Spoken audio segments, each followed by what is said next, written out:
లూకాసు వార్త 16వ అధ్యాయం 9వ వచనం. అన్యాయపు సిరి వలన మీకు స్నేహితులను సంపాదించుకునడి. ఎందుకనగా ఆ సిరి మిమ్మల్ని వదిలిపోవునప్పుడు వారు నిత్యమైన నివాసములలో మిమ్మల్ని చేర్చుకుందరని మీతో చెప్పుచున్నాను. స్తోత్రం దేవా, సర్వోన్నతుల సర్వాధికారి. ఈ సమయంలో ఈ వాక్యాన్ని ధ్యానిస్తూ ఉండగా ప్రతి వారికి వినగల చెవి గ్రహించగలని అనుగ్రహించి విత్తబడిచిన వాక్యం వ్యర్థం కాకుండా ప్రతి హృదయంలో నాటబడి ఫలించి 30, 60, 100 1000 పంటను ప్రతి వారు అనుభవించినట్లు చేసినందుకు నీకు వందనం చెల్లిస్తూ నజరేయుడైన యేసుక్రీస్తు నామములో ప్రార్థించి నమ్మి పొందుకుని ఉన్నామా పరమ తండ్రి. ఆమేన్. హల్లెలూయా. దేవునికి స్తోత్రం కలుగును గాక. ఇది ఒక అద్భుతమైనటువంటి విషయాన్ని ఈరోజు మనం ధ్యానం చేసుకుంటూ ఉన్నాం. అన్యాయపు సిరి ఏంటండి? సిరి గురించి తెలుసు కానీ మాకు అన్యాయపు సిరి ఏంటి? లంచం గురించి తెలుసు కానీ మాకు అన్యాయపు సిరి ఏంటి అని చెప్పి చాలామంది అనుకుంటూ ఉన్నారు. అసలు ఈ అన్యాయపు సిరి అంటే ఏంటి? లూకాసు వార్త 16వ అధ్యాయం 1 నుంచి 13 వచనంలో వ్రాసినటువంటి దాని అర్థం ఏంటి? అసలే యుక్తిగా మనం పనిచేసి యేసుక్రీస్తును సేవించగలుగుతామా? మంచిగా మనం పనిచేసి దేవుని సేవించగలుగుతామా? డబ్బు చేత స్నేహితులను సంపాదించుకోవాలనా అనే దానికి ప్రశ్నలకు జవాబులు ఏంటనేటువంటిది ఈరోజు మనం ధ్యానం చేద్దాం. ఇక్కడ ఈ యొక్క ఉపమానంలో మనకు ధనవంతుని పేరు ఇవ్వబడలేదు, కానీ దృష్టాంతముగా ఫలానా ధనవంతుడు అని మాత్రమే అక్కడ క్రీస్తు అన్నాడు. ఫలానా ధనవంతుడు గలడని చెప్పి యేసుప్రభువు చెప్పారు తప్ప అతని పేరు చెప్పలేదు. అతని యొద్ద ఒక గృహ నిర్వాహకుడు ఉన్నాడు. అతడు చేసినటువంటి అన్యాయాన్ని తేటగా వివరించబడింది. వాడు తన యజమాని ఆశలో పాడు చేస్తున్నాడు.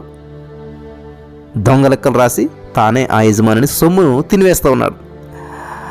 అప్పున్నవారిని ఎవరనగా ఇక్కడ అప్పున్నవారు, అచ్చున్నవారు ఎవరంటే యజమానుని దగ్గర సరుకు తీసుకుని వెళ్ళేటువంటి వారు. అప్పులు ఉంటారు కదా యజమాని దగ్గర. సో ఈ గోధుమలు, నూనె అమ్ముతున్నాడు కాబట్టి చాలామంది అప్పుగా ధాన్యాన్ని, నూనెని తీసుకుని వెళ్ళి ఉంటారు. లెక్కలు రాసేటువంటి వాడు ఉన్నాడేమో, వాడు ఏం చేశాడంటే ఈ గృహ నిర్వాహకుడు అనమాట, లెక్కలు రాసేవాడు. ఈ లెక్కలు తారుమారు చేస్తున్నాడు.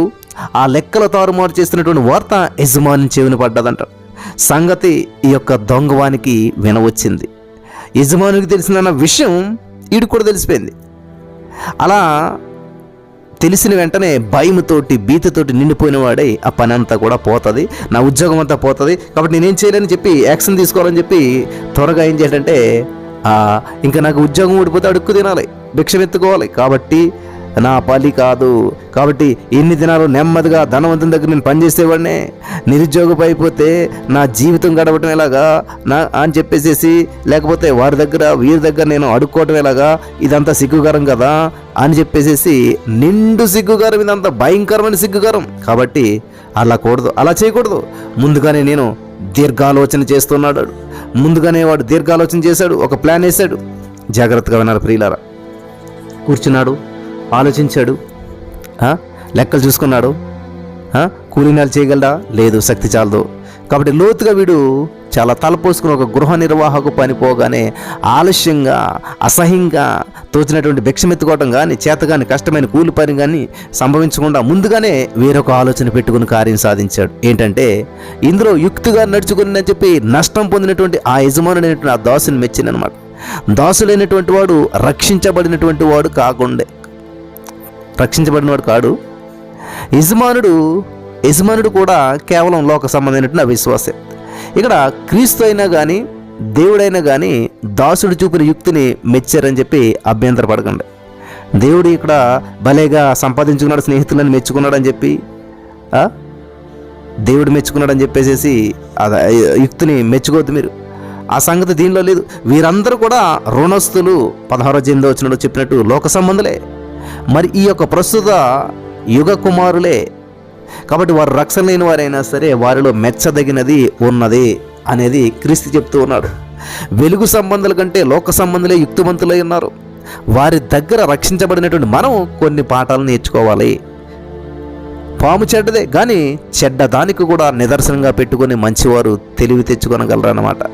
యేసుక్రీస్తు ప్రభువు పాముల వలె వివేకులు నుండుడు అని చెప్పి తన వారికి చెప్తున్నాడు. మత్తయి సువార్త 10:16. రక్షణ లేనటువంటి వ్యాపారస్తులకు క్రీస్తు సువార్త సాటించేటువంటి సువార్తికులైనటువంటి వారిని సరిపోల్చాలి. వ్యాపారస్తుడు చురుకుతనం గలవాడై సంతలో వేళ కంటే వేళకుండేటట్టు పెందరగడ లేచి చీకటితోటే ప్రయాణం చేస్తాడు. వ్యాపారం చేసేవాడు చూడండి, పొద్దుటే లేచి వెళ్ళిపోతాడు, కానీ ప్రార్థించేవాడు లేవడనమాట. సువార్త చేసేటువంటి వ్యక్తి నిద్రలో మునిగిపోయి జనులు పని తీర్చి ఇండ్లకు వెళ్ళిపోయే సమయంలో మహిమగల సువార్తను ప్రకటించడానికి ఆలస్యంగానే పని పెట్టుకుంటాడు. అందరూ సమాజంలో ఉండగా మానేసేసి అందరూ వెళ్ళిపోయే సమయాన్ని మొదలు పెడతాడనమాట. కాబట్టి వ్యాపారం చేసే లోకస్తుడేమో ముందు లేస్తున్నాడు, దైవికమైనటువంటి బిడ్డ అయినటువంటి లేటుగా లేస్తున్నారు. గమనించాలి ప్రియులారా. కాబట్టి ఇక్కడ ఇది చాలా అద్భుతమైనటువంటి విషయం అన్నమాట.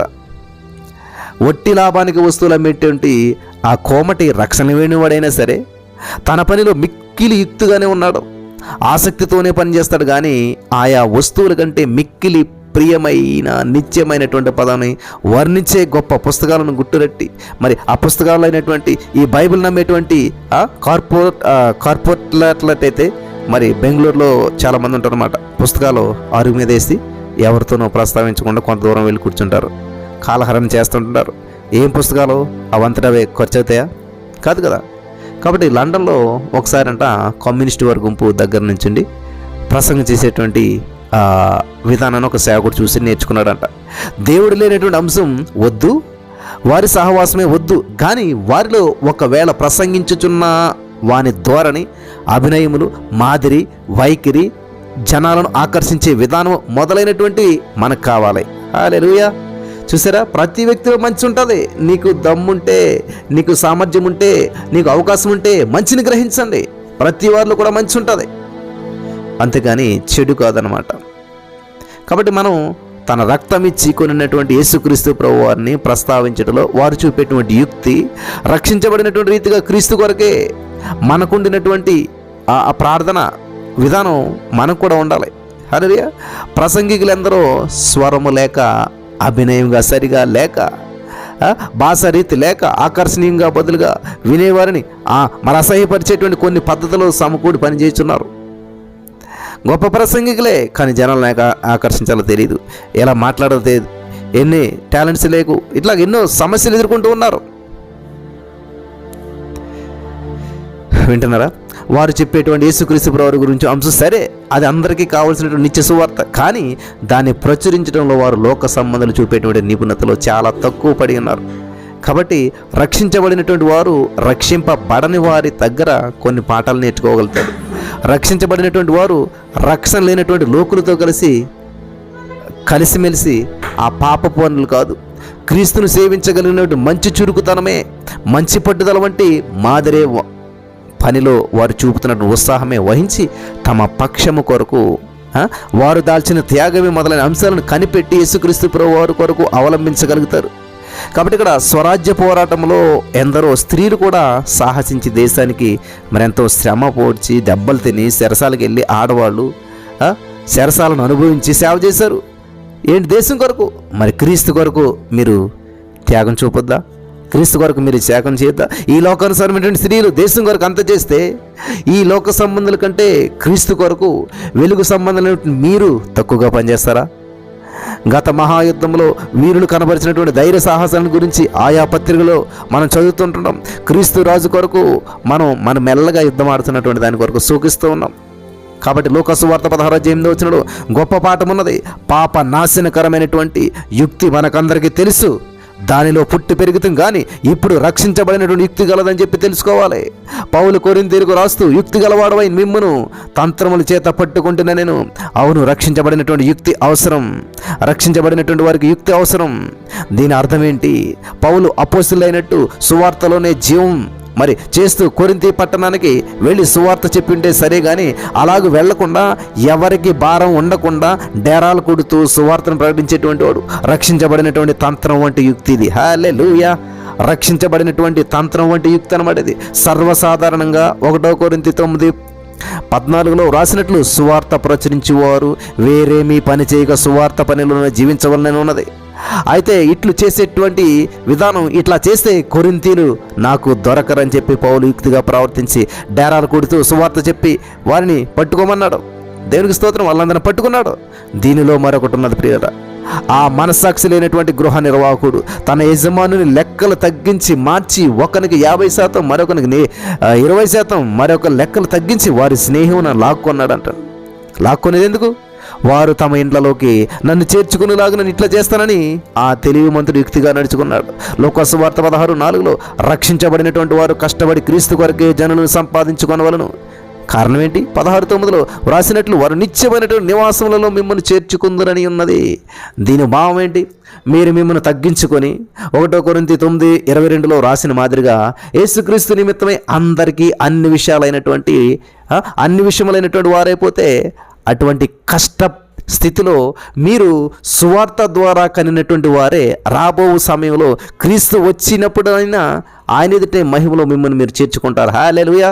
మీరు యేసుక్రీస్తు కొరకు సంపాదించుకుని రక్షించబడినటువంటి వారే పరమందు మీకు స్వాగతం ఇస్తారు. హల్లెలూయా. నువ్వెవరినైతే దేవుని వైపు నడిపిస్తున్నావో, ఎవరైతే ఈ యొక్క కార్యక్రమాల్లో పాల్పంచుకోవడానికి, ఎవరైతే నీతో పాటు దేవుళ్ళు బలపడటానికి, ఎవరైతే ప్రభుని మహింపరచడానికి, నీతో పాటు ఏకీపించడానికి నువ్వు సహాయం చేస్తూ ఉన్నావో, ఎవరినైతే నువ్వు ఎంకరేజ్ చేస్తూ నడిపిస్తూ ఉన్నావో, వీళ్ళంతా పరలోక రాజ్యమిల్లకు నీకు స్వాగతాన్ని పలుకుతారు. హల్లెలూయా.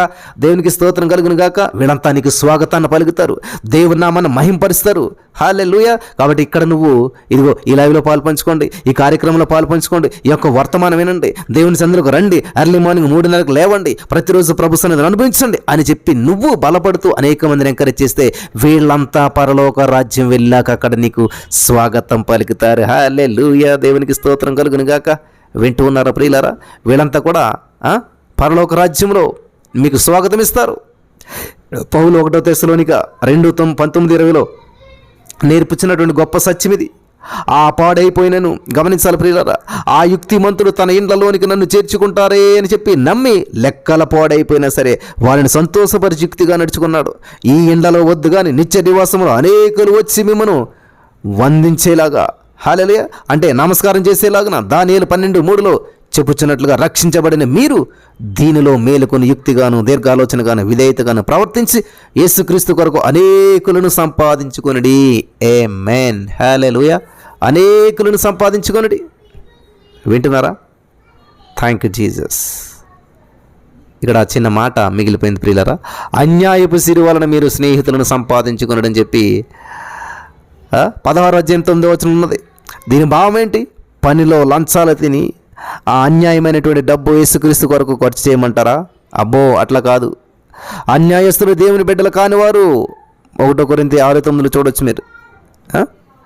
దీని అర్థం ఏంటంటే సర్వసాధారణంగా సిరి అనేది అన్యాయమైతే అది చెడ్డదే, అది ఉరితో సమానమైందే. 1 తిమోతి 6:10 చెప్పుచున్నట్లు దీనిలోనే సమస్తమైన కీడులు సంభవిస్తున్నాయి.